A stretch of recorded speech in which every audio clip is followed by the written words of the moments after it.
دو باتیں کی کہ ایک صاحب نے چیلنج کیا ہے کہ حنفی اپنی پوری نماز سلام تک صحیح حدیث سے ثابت کر کے بتا دے، میں مان جاؤں گا، یہ پھر بھی نہیں مانے گا، یہ بہت ڈھیٹ لوگ ہیں۔ احناف کی تکبیر تحریمہ سے لے کے سلام تک پوری نماز حدیث سے ثابت ہے، سمجھتے ہو؟ پوری نماز حدیث سے ثابت ہے۔ ان سے میں پوچھتا ہوں کہ آپ اپنی پوری نماز حدیث سے ثابت کر کے دکھاؤ، یہ نہیں کر سکتے۔ تو جو اس طرح کی بات کر رہے ہیں نا، اس کو لاؤ میرے پاس، میں اس سے چند سوال پوچھوں گا، تم ثابت کرو۔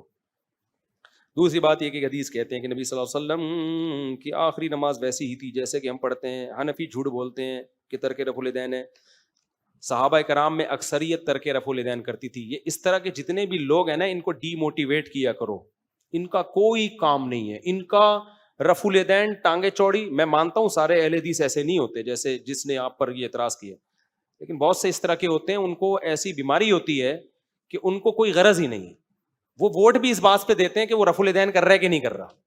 ان کا سب سے بڑا مسئلہ کیا بن چکا ہے؟ رفع الیدین۔ تو یہ کم ظرف لوگ ہیں، سمجھتے ہو؟ یہ اختلافی مسئلہ ہے، صدیوں سے چلا آ رہا ہے۔ ابراہیم نخعی، جن کا نام امام بخاری بڑے احترام سے لیتے ہیں، وہ ترک رفع الیدین کے قائل تھے۔ عبداللہ بن مسعود ترک رفع الیدین کے، صحیح حدیث ہے ترمذی کی۔ تو اور عبداللہ بن مسعود کے جتنے شاگرد تھے وہ سارے ترک رفع الیدین کے بغیر نماز پڑھتے تھے۔ تو یہ کیا ان لوگوں کو نہیں پتا تھا نبی نے آخری نماز کیسے پڑھی ہے؟ تو اختلافی مسئلہ ہے، اس کو اتنا ہی رہنے دو۔ تو یہ کسی کام کے لوگ نہیں، ان سے امت میں کوئی خیر کی امیدیں نہ رکھیں میرے دوست۔ اور جو یہ بات کیا کریں رفع الیدین، اس سے بولو 3 طلاق کا مسئلہ زیادہ اہم ہے یہ رفع الیدین کا۔ میں ہر اہل حدیث کو چیلنج نہیں کر رہا، اہل حدیث میں معتدل بھی ہیں، لیکن جو اس طرح کے جس کو خارش ہو نا، جو پرچیاں لکھ رہا ہو، اس کو بولو رفع الیدین نہ کرنا زیادہ برا ہے، یہ 3 طلاق دے کر حرام بیوی کو رکھ لینا زیادہ برا ہے۔ تو فوراً کہے گا 3 طلاقوں سے حرام نہیں ہوتی۔ پھر میں آپ کو ایک چیلنج کرتا ہوں، اس کو بولو مفتی طارق مسعود صاحب کے پاس آ جاؤ 3 طلاق کے مسئلے میں آپ کو بتا دوں وہ زہر کا پیالہ پی کے 100 دفعہ مر جائے گا، اس مسئلے پر کبھی بحث نہیں کرے گا۔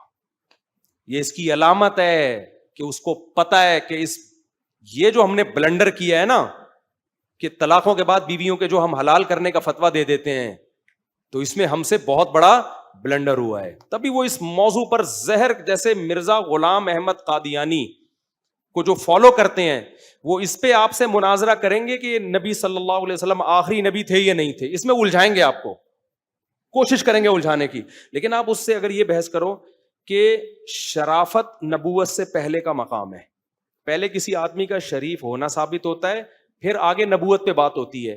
تو آپ قادیانیوں سے یہ بحث کرو کہ ہم اس بحث کو چھوڑو نبی آخری نبی تھے یا نہیں تھے، گل ویلے دی تے پھل موسم دا، اس پہ بحث کرو کہ مرزا غلام احمد قادیانی شریف انسان تھا یا نہیں تھا۔ ہم اس کی کتابوں سے ثابت کریں گے، نبی ہونا تو دور کی بات، ظاہر ہے جو اتنا بڑا کذاب اور دجال ہو وہ شریف ہو سکتا ہے، جس نے اتنا بڑا جھوٹ باندھ دیا؟ ہم یہ ثابت کریں گے اس کی کتابوں سے کہ وہ شریف آدمی نہیں تھا۔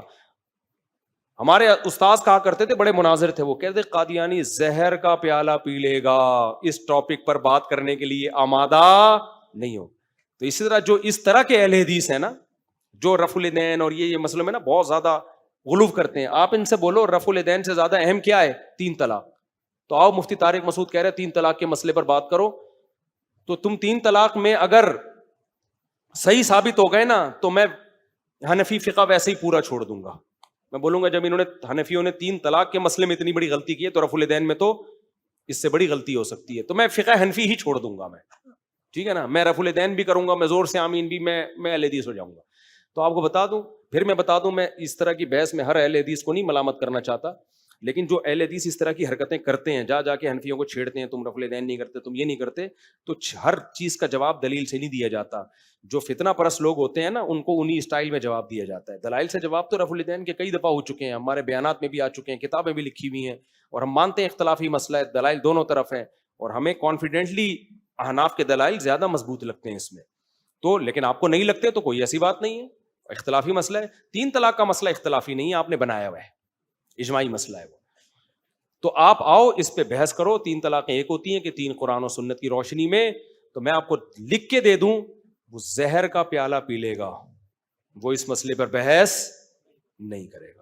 وہ یوٹیوب پہ کلپ بنا کے ڈال، میرے ہو سکتا ہے اس کلپ پہ بھی ریئیکشن آ جائے، کلپ بنا کے ڈال دے گا، سامنے نہیں بات کریں گے کبھی۔ کلپوں میں بڑے گھیر پھیر ہوتی ہے، جب سامنے بات ہوتی ہے نا شرائط کے ساتھ، وہ الگ اسٹائل میں ہوتی ہے. سمجھتے ہو کہ نہیں سمجھتے؟ پھر اس میں آدمی اسی وقت پکڑ لیتا ہے کہ آپ گڑبڑ کیا کر رہے ہو, ترجمے میں کہاں غلطی کر رہے ہو, کہاں آپ کسی صحابی کی طرف غلط بات منسوب کر رہے ہو. ظاہر ہے کسی ایک صحابی نے بھی 3 طلاق کو ایک نہیں کہا, تو کیسے یہ مذہب ٹھیک ہو سکتا ہے؟ 3 طلاق کو ایک کہنے والا کیسے ٹھیک ہو سکتا ہے؟ آپ کا علم صحابہ سے آگے نکل گیا کیا؟ جس صحابی سے بھی ہمیں ملتا ہے اکٹھی 3 طلاقوں کا 3 ہی ملتا ہے ہمیں, تو آپ کیا صحابہ سے بھی آگے نکل گئے ہو؟ لوگ کہتے ہیں نہیں بعض صحابہ سے بھی منقول ہے, ابن حجر نے لکھا ہے, فلاں نے. کہاں منقول ہے؟ دکھا دو نا. صحیح ہے نا. باتیں پھینکنے پر گورنمنٹ کی طرف سے کوئی پابندی نہیں ہے. جیسے وہ تراویح کے مسئلے میں کہ اہل حدیث عالم کا کلپ آیا, میرے خلاف کلپ بنائے انہوں نے کہ امام مالک کہتے ہیں پتہ نہیں لوگوں نے اتنے رکوع کہاں سے نکال لیے کہ نبی سے تو 8 ثابت ہیں. میں نے اتنا تلاش کیا, کوئی امام مالک کی طرف کوئی تو کہیں کتابوں میں مل جائے, ککھ بھی نہیں ہے. کسی نے کئی سو سال کے بعد امام مالک کے کھاتے میں ایک قول ڈال دیا, علامہ شوکانی نے اس کو نقل کر دیا, اور اہل حدیث لوگوں نے اس کو مارکیٹ میں وائرل کر دیا. امام مالک سے 20 رکعت سے کم 1 رکعت بھی منقول نہیں ہے تراویح میں. 36 تو منقول ہیں, 8 واٹ کہیں منقول نہیں ہے. سمجھتے ہو کہ نہیں سمجھتے ہو؟ جو ان کا اپنا قول ہے. تو کہنے پر گورنمنٹ کی طرف سے کوئی پابندی نہیں ہے, کچھ بھی کہہ دو.